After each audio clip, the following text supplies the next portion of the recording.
Đừng có chó quá.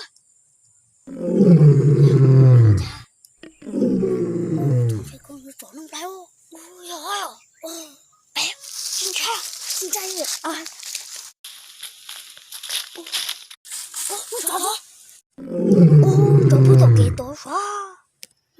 Chó nó nặng gì mà tổ thôi. Chó cắt.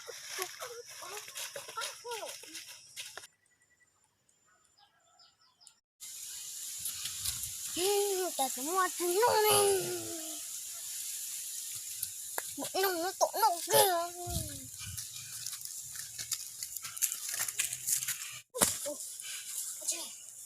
Chó ra.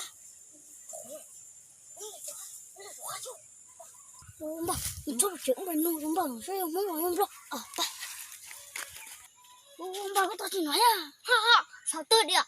Hồi giấy từ chỗ nó sắp rồi, nhớ trên tàu có khảo đúng không? Như thế ní, giờ sao muốn cho xe nhớ gì? Xe nếu vào sao của tôi, tôi nó vô lý.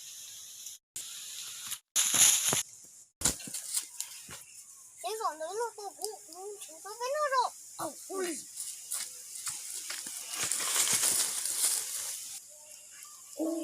Bà, gì giờ thuốc rồi nữa, mình chứ cái nhung nó quá, rồi, là nhớ rồi, nó có là mình chết rồi, bà, nhớ kiện chị cứ to đấy chúng tôi sẽ nhớ, kia, nên sao chỗ lông đấy, ta chỉ cho lò này, tổ chứ nó, tổ bố, tổ là chúng bố, tổ va tổ, rồi, bố thì hả cũng mẹ ơi, mua tới đường chỗ có thì hả cũng ngô, giờ thiếu rồi, hả lòng tí chỉ lo đó, hả mẹ tâm bộ nó.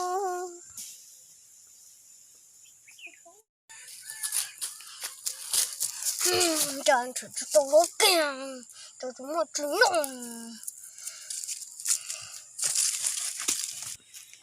Bố, chỗ chúng chưa có chịu chế thôi. Bay.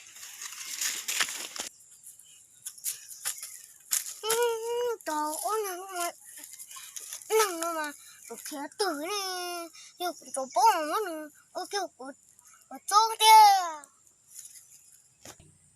Ôi, giờ không có kìa, giờ mình sẽ nhớ nó nhiều hơn.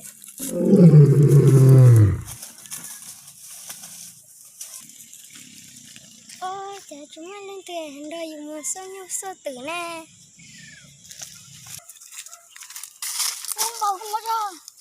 Quê dùng một số nhau sơ tử thôi. Chỗ con, chỗ nó rớt to. Chỗ con vậy.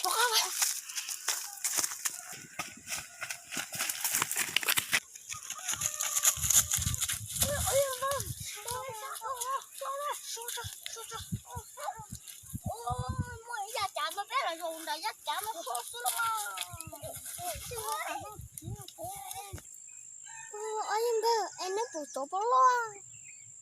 Ui, chị thấy chỗ lo chỗ nó cay thôi. Đi lo. Bố, tôi chỉ thấy chỗ đó lo lo giống thì phải dán từ mang chỗ tan trong số. Gì biết mà chơi. Ta mua, tôi